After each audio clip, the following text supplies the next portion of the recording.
সকলোকে স্বাগত মোৰ চেনেল জিঅৰিলৈ। ফ্ৰেণ্ডছ, আজি আমি সিম্পল নাইটি কাটিং আৰু ষ্টিচিং শিকিম। সেইটো বহুত কম সময়ৰ মাজত। আৰু নাইটিৰ সাইজ হ'ব, চেষ্ট সাইজ হ'ব 40, কাৰণ নাইটিক আমাৰ চেষ্ট সাইজ আৰু লেন্থ দুটাই লাগিব। ইয়াতে মই কাপোৰ লৈছোঁ 280, মানে লম্বা যিমানখিনি হ'ব তাৰ ডবল কৰি তাৰ লগত 4 ইঞ্চ এড কৰি ল'ব লাগিব। এতিয়া মই কাপোৰটো 4 ফল্ডত ফোল্ড কৰি ল'ম। মোৰ কাপোৰৰ পানাটো বহুত বেছি আছে, ঘেৰটো ভাল হ'ব। কাপোৰটো 4 ফল্ডত ফোল্ড কৰি ল'ম। এইটো হ'ল মোৰ বন্ধ সাইড, এইটো হ'ল খোলা সাইড।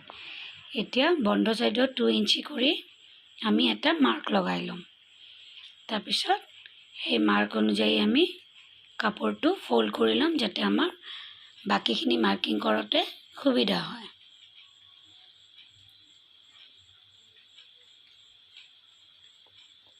আমাৰ শোল্ডাৰ আছে 14 ইঞ্চ, তাৰ হাফ লগত হাফ ইঞ্চ এড কৰি 7.5 ইঞ্চ শোল্ডাৰ মাৰ্ক কৰিম।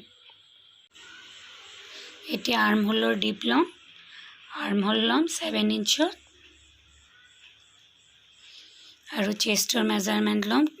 চেষ্টৰ 1/4 প্লাছ 2 ইঞ্চ। চেষ্টৰ 1/4 হ'ব 10 ইঞ্চ, 14ৰ 1/4 10 প্লাছ 2 ইঞ্চ এড কৰিম লুজিঙৰ কাৰণে।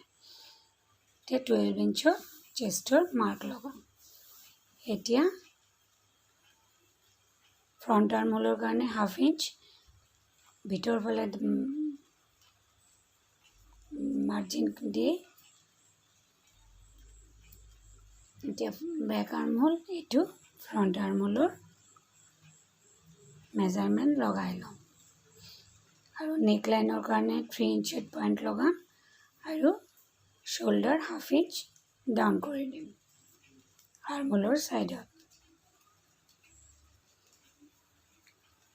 এতিয়া আৰ্ম হোলটো মাপি লোৱাটো বহুত দৰকাৰী, কিয়নো আমাৰ আৰ্ম হোল আছে 16, এতিয়া আমাৰ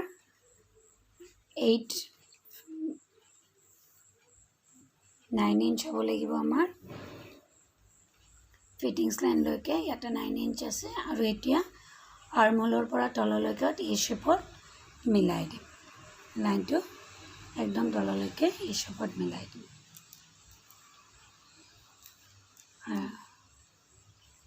তলফালে অলপ গোল কৰি মিলাই দিম।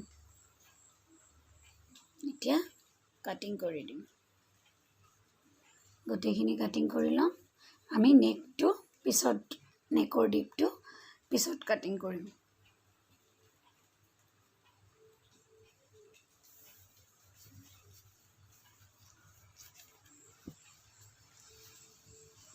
ইয়াতে এটা 2 ইঞ্চৰ যিটো মাৰ্ক লগাইছিলোঁ তাতে এটা নটচ লগাই ল'ম, কাট এটা লগাই ল'ম। এতিয়া আগতে ফ্ৰণ্ট আৰ্ম হোলৰ কাটিংটো কাটিং কৰি ল'ম একদম তললৈকে।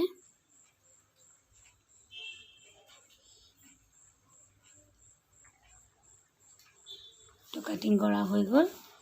এতিয়া আমি নেকৰ ছাইডৰ যিটো কাপোৰটো 2 ফল্ড আছিল সেইখিনি কাটিং কৰি ল'ম আৰু চেণ্টাৰত এটা পইণ্ট লগাই ল'ম। এতিয়া বেক ছাইডটো ওলাই আমি ফ্ৰণ্ট আৰ্ম হোলৰ ডিপটো কাটিং কৰিম।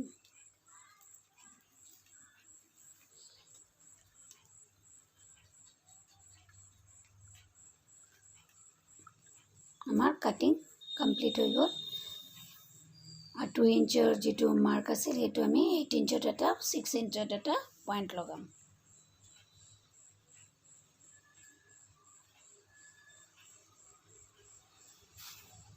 এতিয়া আমি চিলাই ষ্টাৰ্ট কৰোঁ।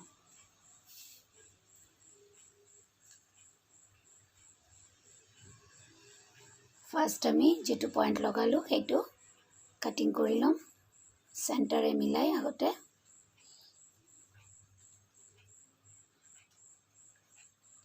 এইট ইঞ্চ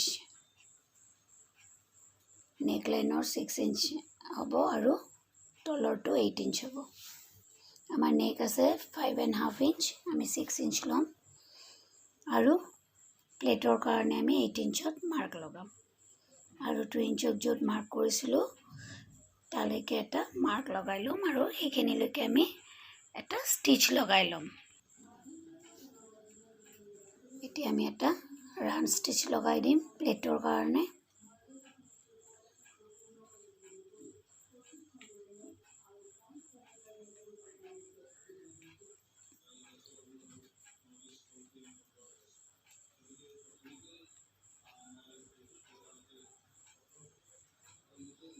এতিয়া য'ত আমি চেণ্টাৰৰ মাৰ্ক লগাইছোঁ সেইটো আৰু চিলাইৰ যিটো মাৰ্ক চিলাই যিটো আছে তালৈকে মিলাই আমি ইয়াতে প্লেটটো মিলাই এটা ষ্টিচ লগাই ল'ম। এই ওপৰত এটা আৰু 8 ইঞ্চত য'ত মাৰ্ক লগাইছোঁ তালৈ এটা মাৰ্ক লগাই ল'ম,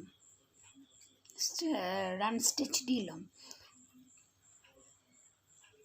প্লেটটো মিলাই ল'ম আগতে যাতে ভালকৈ বহি থাকে, সেইকাৰণে আমি ষ্টিচটো লগোৱা দৰকাৰী। পিছত লাগিলে আমি ষ্টিচটো খুলি দিম।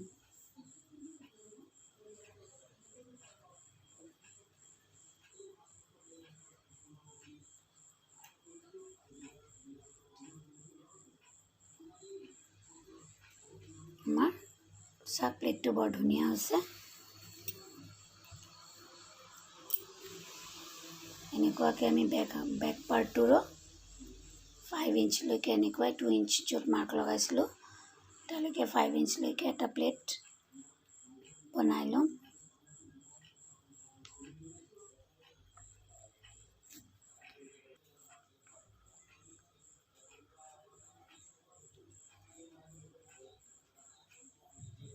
ফ্ৰণ্টৰ দৰে এইটোতো প্লেটটো বহাই ল'ম, বহাই ষ্টিচ কৰি ল'ম।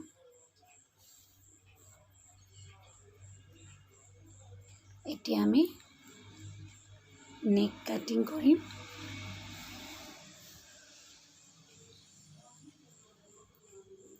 আমাৰ নেক আছে 5.5 ইঞ্চ, আমি 6 ইঞ্চত কাটিং কৰিম কিয়নো আমাৰ হাফ ইঞ্চ চিলাই মাৰ্জিন যাব।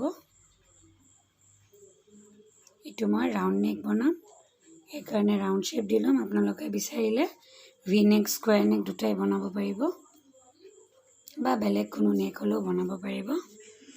প্লেচটো আগতে চিলাই ল'লে যিকোনো নেক আমি ডিজাইন কৰিব পাৰোঁ।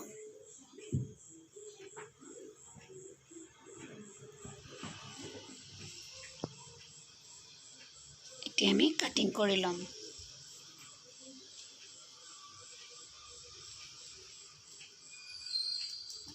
ঠিক তেনেদৰে বেক পাৰ্টো কাটিং কৰিম আমি। ফ্ৰণ্ট পাৰ্টত আমি লেছ এটাচ কৰিম যাতে দেখাত ধুনীয়া হ'ব। আৰ্মহোলতো লেছ এটাচ কৰিম। এতিয়া বেক নেক ডিপ হ'ব 3.5 ইঞ্চ। কোনোবা বিচাৰিলে ডিপ আৰু ইয়াতকৈ বেছি ডিপো দিব পাৰে। মই ইয়াতে 3.5 ইঞ্চ ডিপ কৰিছোঁ। এইটো আপোনালোকে আপোনালোকৰ ইচ্ছা অনুযায়ী কৰিব পাৰে। এতিয়া আমি ফ্ৰণ্ট আৰু নেকৰ কাৰণে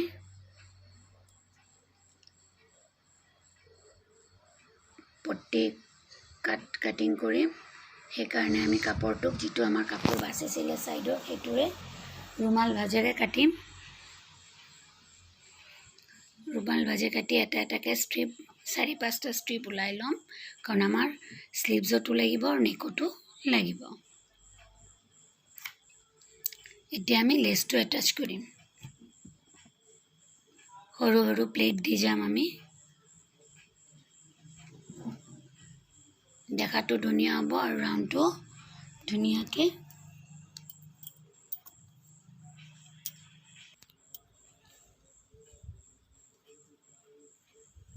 পুৰাটোত আমি এনেকুৱাকৈ প্লেটছ দি যাম। মই ইয়াতে ঘন ঘনকৈ দিছোঁ প্লেটছ, আপোনালোকে বিচাৰিলে পাতলকৈও দিব পাৰে। আৰু যদি কোনোবাই বিচাৰে লেছ নোহোৱাকৈ কাপোৰৰো দিব পাৰে, কাপোৰৰ ফ্ৰিলো ইউজ কৰিব পাৰে। এতিয়া আমি বেক পাৰ্টৰ লগত ফ্ৰণ্ট পাৰ্টৰ যিকোনো এটা শ্বল্ডাৰ এটাচ কৰিম।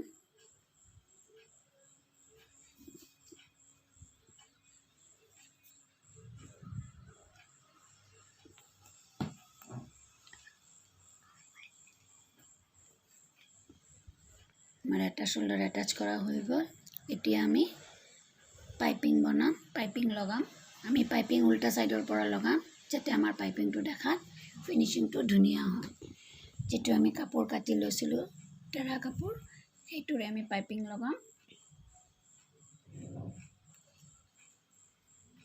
মই পাইপিংটো ইয়াতে অলপ মোটাকে দিছো আপোনালোকে ইচ্ছা কৰিলে পাতলকেও দিব পাৰে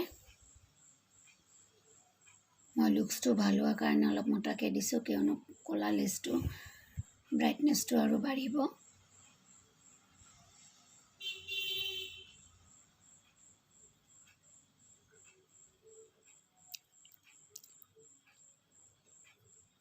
ফ্ৰন্ট বেক দুটা নেকে একৰ লগতে আমাৰ হৈ গ'ল এতিয়া ফ্ৰন্ট সাইডৰে আমি পাইপিং বনাই যাম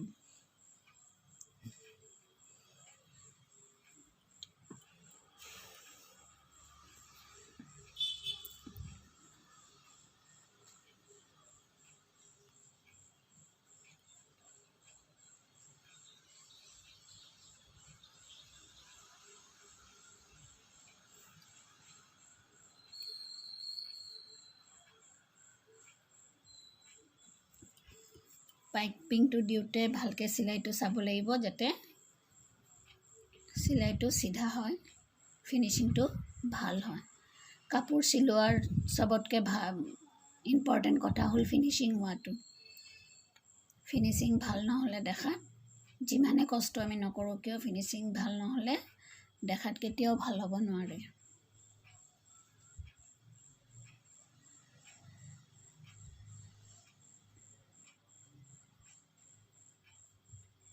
মই সদায় বিচাৰো যিমান ইজি প্ৰসেস শিকাব পাৰি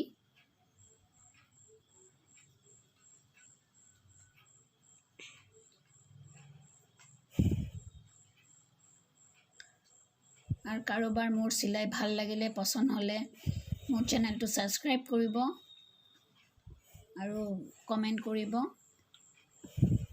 এতিয়া নেকৰ দৰে আৰু মূলটো আমি লেছটো প্লেটস দিয়ে লেছ লগাই যাম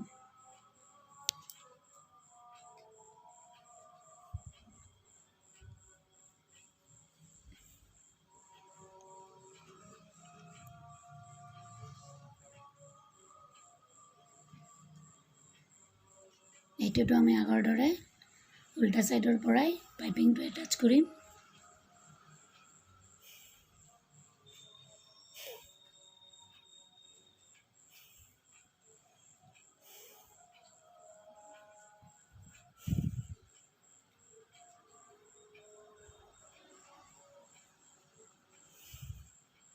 একে পদ্ধতিৰে পাইপিংটো লগা সিলাই কৰি যাম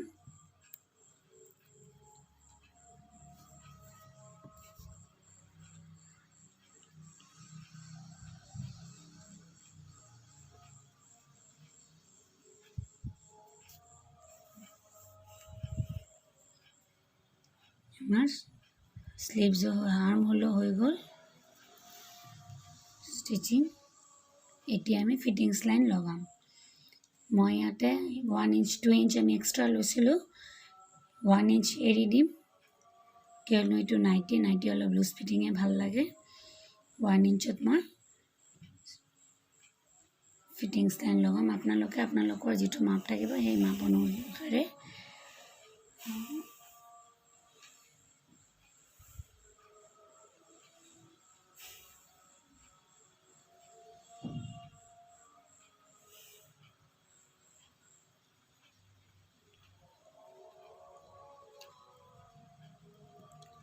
এতিয়া আমি তলৰ পট্টিটো সিলাই কৰিম এটো হাফ ইঞ্চি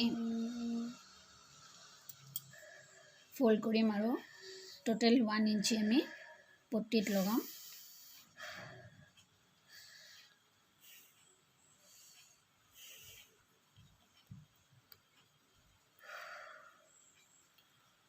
আমাৰ নাইটি কমপ্লিট হৈ গ'ল